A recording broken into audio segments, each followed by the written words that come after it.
Повтори, мой род, мой магазин. Если в кармане пусто, значит магазин закрыт.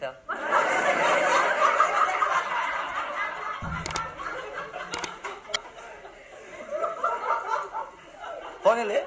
Если дистрибьютор придет, говорит, что денег нет, значит, что происходит? Ну, магазин закрыт. Если приходит к вам дистрибьютор и жалуется, что у него денег нет, проблема заключается в том, что он никому ничего не рассказывает. И самое интересное, он думает, что занимается бизнесом. Странно, да? Вот реально странно. Никому ничего не рассказывает, думает, что он в бизнесе. Он думает, что занимается бизнесом. Поэтому очень важный момент. Если дистрибьютор говорит, что-то я не зарабатываю, вы спрашиваете своим дистрибьютором, сколько ты зарабатываешь. Если он говорит, что-то я не зарабатываю или мало, сразу ему скажите, значит тебе надо рот открыть, значит тебе надо магазин открыть. Скажите, пожалуйста, если магазин закрытие, вот закрытый магазин, кто-то на него придет, что-то не уберет? Никто ничего не берет.